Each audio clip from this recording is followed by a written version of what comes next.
Hello and welcome along to the Property Academy podcast. I'm your host, Ed McKnight.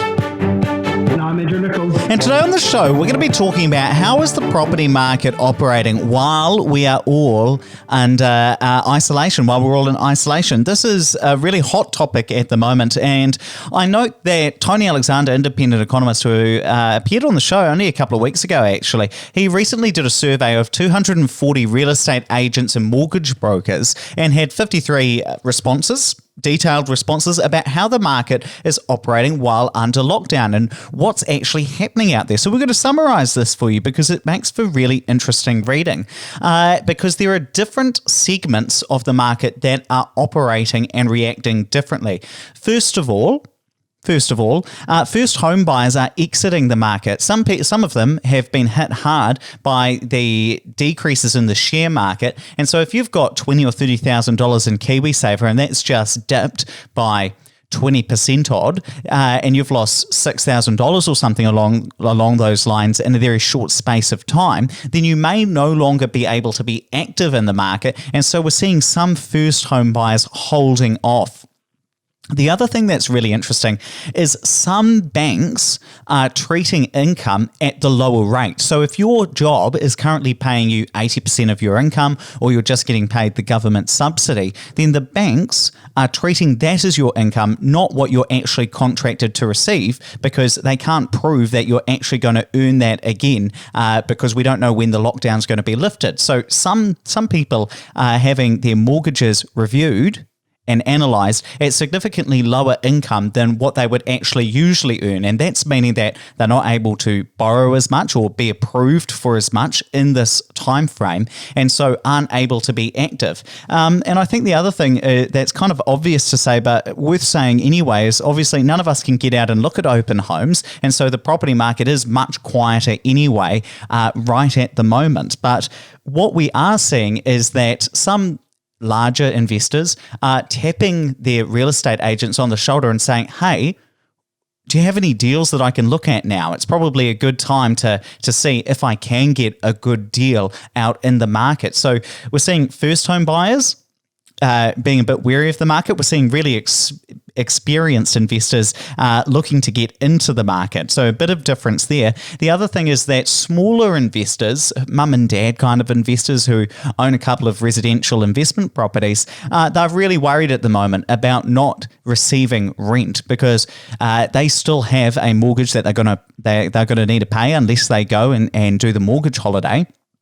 But there will still be expenses there. So they don't want to defer rent, mortgage payments rather. And so they still want to have their rent come in, but are really worried about that. So those are some of the big things I'm reading here about how different buying segments are reacting in the market. There are some vendors holding off doing proper marketing on their property so it can be done when the lockdown ends. That really makes sense. So we're having a decrease in supply, but there will be some vendors who decide not to sell at all. So even though we have a decrease in demand, we've still got, we'll see a requisite decrease in supply as well, which is going to mean that fewer properties are likely to be transacted, at least in the very, very short term, which kind of makes sense because with the way contracts are being handled at the moment, not many properties are settling either, are they, Andrew? No. So this is actually something that I spoke to my personal lawyer about today because I wanted to get some direction because she helps out a lot of my clients settle properties. This is Sue Foley in Christchurch, who's a fantastic lawyer. There's not a lot of clarity. There's some guidance from the Auckland District Law Society, but it's not set in stone around what happens with settlements. So the general rule of thumb at the moment is that so long as both parties agree, then settlement will occur after we come out of lockdown. Now, there's two parts actually in Tony's notes that I was just reading here. One says 10 working days out after we come out of level 4. Another part says until we enter level 2. So there are some questions around whether or not a level 2 or a level 3 is an environment which we can settle. And I think it will just depend on how long level 4 lasts. Now, I know, for example, with one property that I've got, which has been sold and we're waiting settlement at the moment, we've agreed to allow them to settle 10 days after level 2. But in hindsight, that was probably a bit generous because if at level 3, we can go and see our lawyers so long as there's social distancing there, then or there's appropriate measures in place to protect people's health, then you can absolutely settle at a level 3. Now, again, there is nothing in the contract that stops someone forcing a settlement, though.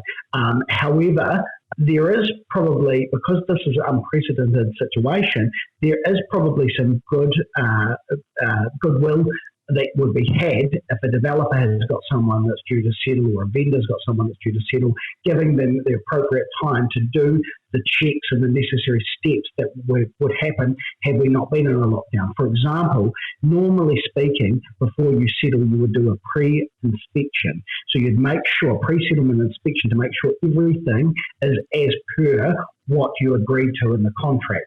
Now, that's whether or not it's a build or whether or not you've just bought and people have moved out. You want to make sure that the house hasn't been damaged in the shift or anything like that. Obviously, you can't do that while in isolation. The other thing is, often people require a valuer's certificate or a valuation before they settle, and people generally leave that to the last minute because that's something you do when the house is complete, if it's a build. And that can't be done because a valuer is not at this stage considered an essential service, although there has been a question mark around that because finance is. So these factors stop people being able to settle, so it would be fair for both parties to agree that once isolation lifts, that is when you'll settle. However, you might see that some developers, and actually I know of one instance where a development company did force people to settle during lockdown, which of course means that people have houses that are sitting vacant and can't put tenants in. If you are moving into the house yourself, if it's an owner-occupied, then absolutely not. At that stage, you can't settle because you can't use a removal ban. And similarly, there's some changes happening in the commercial market, and arguably the residential property market is much more robust than the commercial market, and that's for two reasons. One, commercial property is the values of commercial property is typically set off the yield, and obviously with rents decreasing and some businesses no longer needing premises if they're going to be scaling back, then the yields are going to go down in terms of the total rent collected from a commercial property, which means that the value of the commercial property is going to go down as well.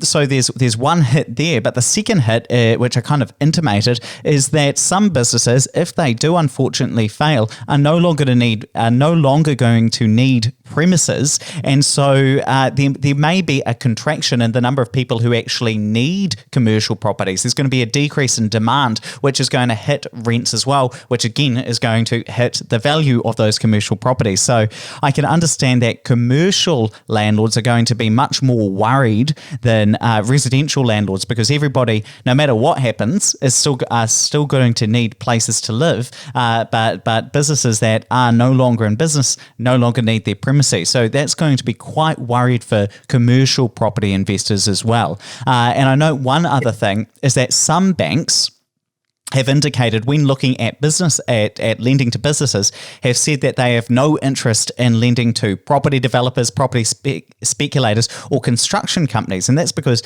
these sorts of businesses are really cash hungry and they need cash flow within their businesses to keep on going. Now, the thing there that I just note is that if property developers aren't able to get finance and construction companies aren't able either, that's going to mean that down the road, we're going to have a decrease in supply relative to what we otherwise would have, because we don't necessarily have the same level of property development going on or construction occurring, and that's going to mean that we have fewer residential houses coming onto the market to ease the property market as we have increases in demand from people moving here or the population organically increasing. So that's going to be good for people who own property. It's not going to be so good for people who are looking to buy their first property. I just want to add on that commercial space as well, Ed, that there is a lot of people who are owning businesses and they can't access their commercial premises at the moment, who are applying for discounts in their rent. Even companies like the Warehouse and Harvey Norman are either not paying rent or paying substantially less, like 50% of what their normal lease would be, because they can't get access to their premises. And there's a clause in the ADLS agreement for lease, which basically stipulates that if you can't have access, then you don't have to pay rent. So people are using that to reduce the amount of rent they're paying. Now remember, commercial investors likely still have a mortgage to pay. And so they're probably going to come under harder times than residential. And as Tony says, and as I've always said, recessions, when it comes to a recession, commercial is harder hit because people always need somewhere to live, but failing businesses stop needing premises.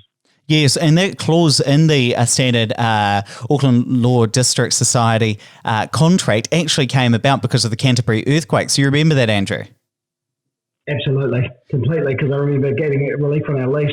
Yes, well, unfortunately back then during the Canterbury earthquakes, there were a lot of buildings that were red zoned, but they weren't damaged, and that meant that that businesses who were leasing properties that weren't damaged, even though they couldn't access them, still had to pay rent, but they weren't able to apply for rent relief because their building wasn't damaged, but they still couldn't get access to it and all of their files because it was in the red zone. And that's where a couple of property lawyers got together and made this specific clause, which is now being exercised. And I just mentioned as well, with some of the larger commercial landlords, so I'm thinking of Kiwi Property, who owns several of the malls and owns Sylvia Park, they've got those bigger commercial landlords have their own commercial contracts that don't include that clause. So some people may have read the article that was in Newsroom over the weekend where small business owners were receiving letters from Kiwi Property reminding them that they still have to pay rent unless there was a clause in their contract that specifically said they didn't. And of course, because they're using a custom contract, it doesn't have this sort of clause which is in the standard Auckland Law District Society contract. So that's really interesting as well, that some of the big commercial operators won't be hit by this. It's going to be the small ones. And also, I do know that they've stopped paying out their dividend payment to their shareholders, though. Well, that still makes sense in these times. But look, let's wrap it up there. Please don't forget to rate, review, and subscribe to the podcast. It really does help us get the message out to more and more people. And hey, if you're interested in property, why not check out the Opus Partners Instagram? Every second day we release a new educational post that gives you some new insight about the property market, or we'll drop a new piece of data in there. It's very educational. We are at Opus_partners, or I'll also link to it in the show notes. So just tap or swipe over that cover art. It'll take you right there.